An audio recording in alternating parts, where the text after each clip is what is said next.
Good morning. Today on the Morning Report, we're diving into one of the most important but least discussed truths shaping American politics. Our friends at Pew Research released a chart showing the mental health diagnosis rates across white liberals, white moderates, and white conservatives, broken down by gender and age. And people, I'm telling you, it explains absolutely friggin' everything. Everything. Why debates go nowhere, why certain groups are always in crisis, why our politics feels emotional instead of rational, why one side sees catastrophe around every corner and the other side sees fixable challenge. So we're breaking it down today with some clarity.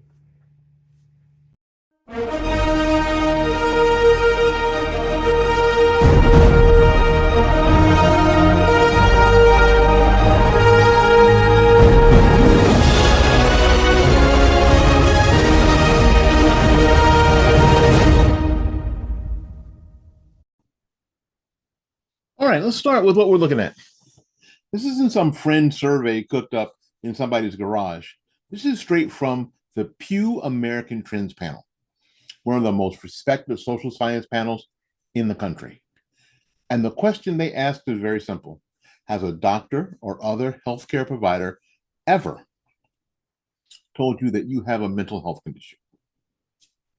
Not did you feel sad once, or were you stressed in college, or not do you sometimes have anxiety? No, a diagnosed condition. And the Pew broke it down by white liberals, white moderates, white conservatives, and then further by 18 to 29, 30 to 49, 50 to 64, and 65 and over. And finally, and this will drive you crazy, finally by male and by female. So politics, age, and sex. Now, why does this matter? Because mental health, or the lack of it, shapes how people see the world. It shapes how they interpret threats, how they handle stress, how they process political messages, how they respond to disagreement, how they define safety, and how they interpret news, and, of course, how they vote. If one group has double or triple the diagnosis rate of another group, that's not just trivia. That's a map of the psychological landscape driving modern politics. And man, this map is wild. All right, let's go right for the headline.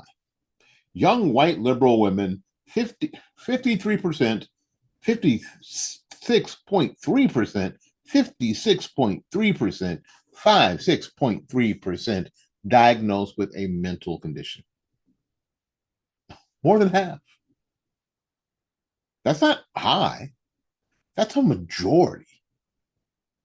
That's the whole cohort walking around with documented psychological struggles. And of course, next to them come white men, white liberal men at 33.6%. Still extremely high. All right. Young white conservative women, 27.3%.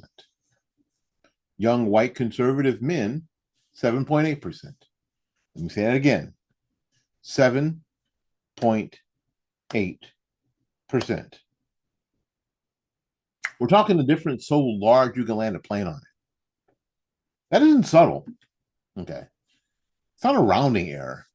It's a canyon of a psychological Grand Canyon cutting across the American political landscape. Okay, let's keep this going.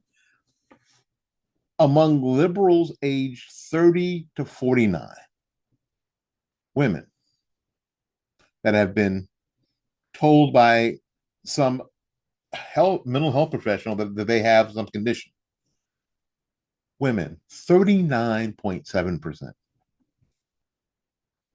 Men, Liberal men, same age group, 30 to 49, 29.7%. Among moderates, same age group, 30 to 49, women, 32.8%, men, 20.1%. And amongst conservatives of the same age group, women, 16.3%, men, 7.8%. Every age group, every gender, the same pattern. Liberal, moderate, conservative, men and women. Liberal more than moderates, moderates more than conservatives, women more than men. But the ideological gap is far larger than the gender gap. This tells us something very powerful. Politics isn't just about ideas anymore. It's about emotional terrain. Okay, let's connect this to what we see every day. Because once you understand this chart, suddenly the modern left makes sense. Okay, a group with a high baseline of mental health diagnoses will, first of all, they'll see danger everywhere. They'll demand safety as a primary political value. They'll define disagreement as harm, that words somehow are harmful, that words are violence. They'll seek emotional validation from institutions. And they'll feel politics at a personal level. Personal, I think everything personally. Experience the world as more chaotic and threatening. Gravitate towards policies that promise comfort, identity protection, and control. And now, come on, this isn't an insult. I'm not trying to insult anybody. This is just psychology. An anxious person looks for a savior, not a solution. If they're anxious, they just want to be in a place where they're not anxious. Where if that's the solution, that's not important. If that inconveniences someone else, that's not important. A depressed person looks for meaning, not debate. A traumatized person sees a threat in any disagreement. And if half of a political tribe has been diagnosed with something, guess what? Politics become therapeutic. Suddenly, everything's a crisis. Suddenly, everything is existential. We've heard that, right? Suddenly, everything is trauma. Suddenly, every policy is about protecting somebody. Suddenly, every argument is a threat to people's emotional stability. Every disagreement is violence. Every election is the end of democracy. Every issue is for the survival of marginalized people. And if we don't do this, people will die. Sound familiar? This chart is the Rosetta Stone for understanding left-wing political behavior. Billy Graham famously said that he believed that the next move of God would be believers making a difference in the marketplace. In fall of 2019, Anton Kresick moved to Washington, D.C. He began his career in the political arena. Two things became very obvious. Godly principles were lacking on both sides of the aisle. Many of organizations were putting profits before people. 7 Weeks Coffee was started to reverse this trend and live out Graham's calling as believers in the marketplace. As a value-based business, we have a simple and transparent mission. Donate 10% of every sale to pregnancy care centers across the nations. We are committed to earning your trust, not expecting it. How do we do this? Leading with our values, showing the impact, and providing the highest quality product.